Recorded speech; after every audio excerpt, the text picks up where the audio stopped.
So, in my industry, you can probably see I've got a bin on the back. You go to where it is, you pick it up, you tip it, and you return it. Cross-channel ferries, ro-ros if you want to call them that. They go across, tip the load off, come back, pick another load up. Well, actually, they're loaded both sides. The point I'm trying to get at here was years ago I went down to Dover and I saw this boat graveyard, all the migrant boats. And I thought to myself back then, sooner or later, the supply of these boats is going to run out. But yeah, it never did. And I was always thinking to myself, how is it that even though these migrants aren't supposed to be coming over here, the French Navy or whoever it is escort them over so far, then we just pick them up and bring them in the rest of the way? I thought if we were trying to actually deter these people, surely we wouldn't be quite so welcoming. Well, a patriot has been down in Dover, watched the boats get loaded straight onto the back of an Arctic after they've been brought in by the migrants, well, brought in by the people who pick up the migrants, put straight back on a ferry and taken back to France. Now, if it's not now blatantly apparent to you that our government, our services, everything to do with anything of any great importance that makes any decisions within the UK are completely sold on facilitating the migration of these third world, whatever you want to call them, right, fighting age men, to come over here without any resistance at all. In the old days, you used to be able to go down to where they were, peek over the side, and have a look at what's happening. It's now so secretive, right, that you can't get near the place. You can't fly a drone. You can't do any of that. If they've got nothing to hide, then why is that the case? Why is it that the NGOs, at every step of the way, to every country, facilitate them, give them ID, give them bank cards, give them phones, clothes, and all the rest of it to make sure that these people are as comfortable as possible on their trip from the third world to their new place they wish to take over? And I mean that. There's no bones about what their mission is. It's to come here and take over. And our lot are letting that happen. Now, I can't say, well, I can, so fuck it, I will. There's treason going on here. There's treason from the very top all the way down through the civil service as well, all politics, because if you think there's anybody at the moment in a political party that would actually come to power and then have the minerals to stand up and say we're not having any more, you watch how quickly there will be a slur on this person. All of a sudden they would become embroiled with some affair of child pornography or the tax scam, or something will be dug up or made up, and these people know it, so they will not rock the boat. And if there actually was somebody who completely went off the reservation and went, fuck it, I'm going to go all the way, I'm literally sending the Navy in to block any port or anywhere where they come and drag them straight back to France, you would watch the European Union put trade embargoes on us. And this person, whoever it is, did it, would find themselves very quickly involved in some sort of plane crash, car crash, or whatever. But you get the idea.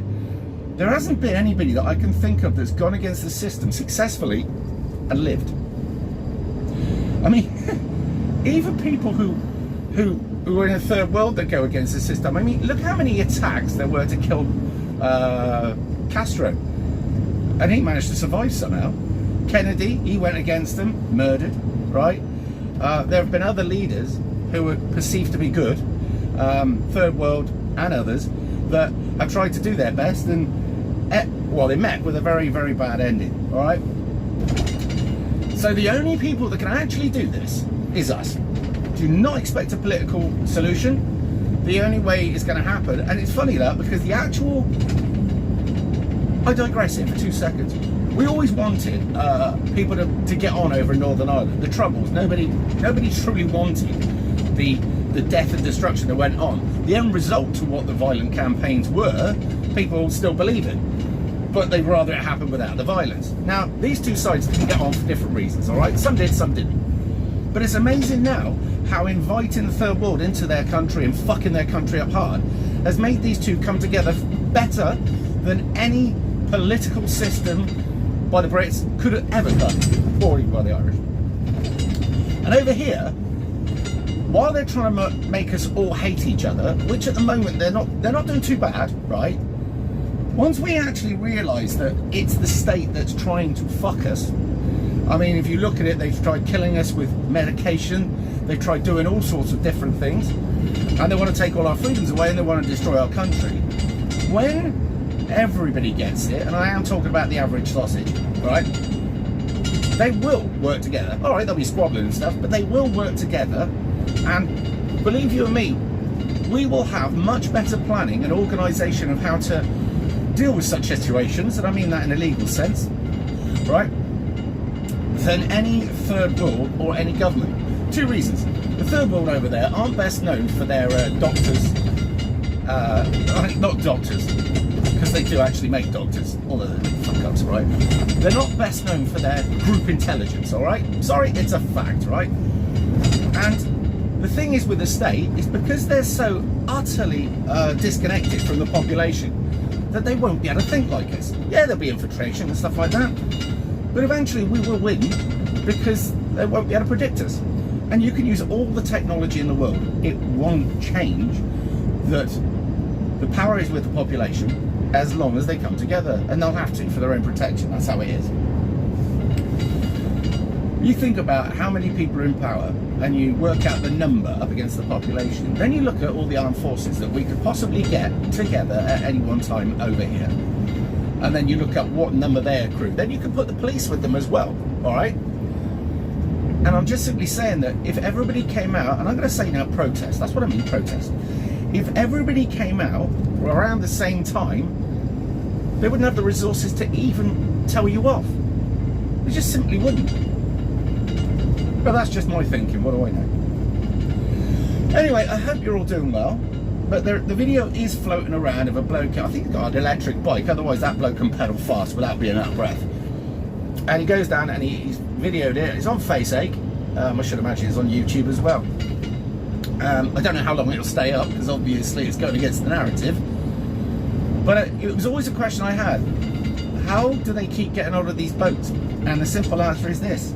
They send them back to facilitate the next bunch. And they're saying, before I finish, they're saying that organised crime are bringing these people into the country. Fine. But then our organised crime, that being the government, are in bed with these people. But that's nothing new actually at all, is it? When you look at the CIA, they did work with the mafia. And the CIA have worked with paid mercenaries and all sorts. And our lot have. So why should we be surprised at all when they decide that what they're going to do is send these boats back to... Oh, looks like my bike. Has he nicked it? Hope not.